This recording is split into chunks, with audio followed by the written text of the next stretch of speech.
What's up, guys? It's Joe from Man with Strings, and today I'm bringing you, as you can see, actually I'm still in Vail by my not normal background, and I'm wearing a bucket hat because I don't feel like I have messy hair right now, so yeah, that's just a cover-up thing. But today I'm bringing you a performance review of the Nike CEO. This is an X-Spec head. It's probably the most pinched X-Spec head I've had, or I've ever used. And I've actually ever seen, really.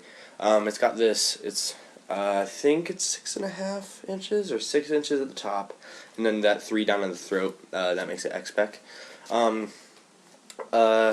It's got this really aggressive flare, which can really let you pull this mesh tight to the sidewall and get you a nice channel. This pocket doesn't have the best one, just because the way I had it strung before is the channel was way too tight, and it had 2 straights.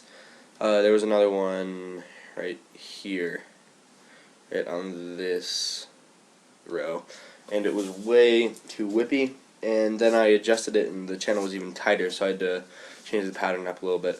But this head, it's very versatile in the ways you can string it. You have 16 sidewall holes, and you have 4 kind of ovular holes. Like, let me see if I can get that. It's about kind of like, here, I need to move this shooter. Is that oval?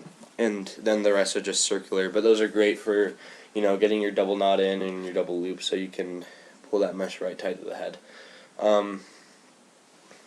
It's got 8 top string holes.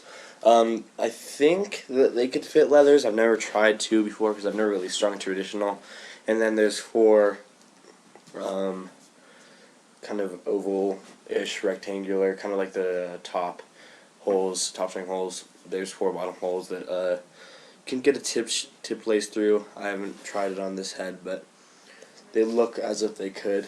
Your men, I just have mine strung with the East Coast mesh. I feel like this head lends itself more to a mid to mid-high pocket.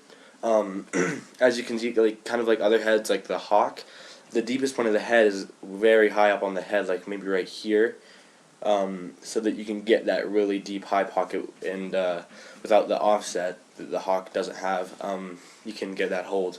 But it's not as aggressive as the Hawk, obviously, but the deepest point is right about in the middle right here, and as you can see, I have a nice mid-high, but it can bag low. And then I've seen a lot of high pockets, a lot of mid pockets, and a lot of low pockets in this head, because there's so many stringing holes, and they're spaced perfectly for that to make the bunch up really right there, so the pocket is really defined.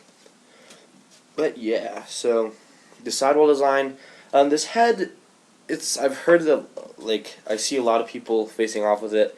It's pretty flexible. I mean, I'm not going to use it for face-offs because I was an attackman, and I like this head for shooting, actually.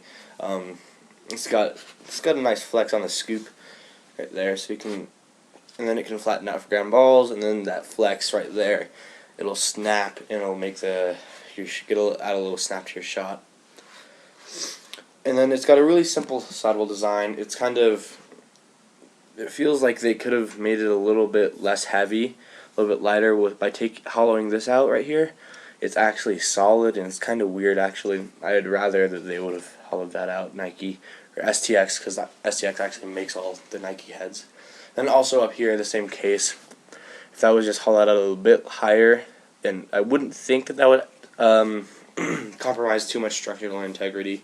But I've never tried it, obviously, so I'd have to see. And then it's got a pretty big open spot and just one strut that adds some flex.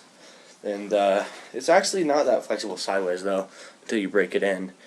But yeah, so another thing that this head is actually pretty good at is actually stick tricks, and you can get good stalls right here, and you can actually stall right here up.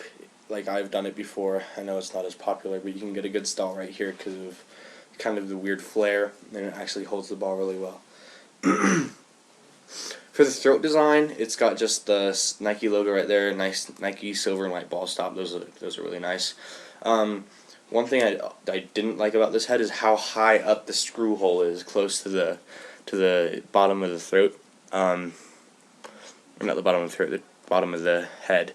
It's really far up. As you can see, I have 2 holes drilled in my gate ice already from other heads, and I didn't like to have to drill one that high up. I wish that they would, and there's a lot of open space back here too, which can add a lot of stress, but this is really thick right here. I've seen a lot of heads crack right there. Revo X's tend to do that, and then actually I have an M80X that just cracked when I was facing off with it, just messing around. So, alright guys, so that's pretty much it for the Nike CEOU review. If you want me to review other heads or shafts like this, just comment below, and if I have it, I will review it. And even if I just have one laying around from a customer that, you know, people have been asking for me to review, I'll definitely review it as well as I can. So thanks for watching, you guys. Like this video if you liked it. Subscribe if you haven't yet. And check me out on Instagram. The handle is right here. And I'll see you guys later.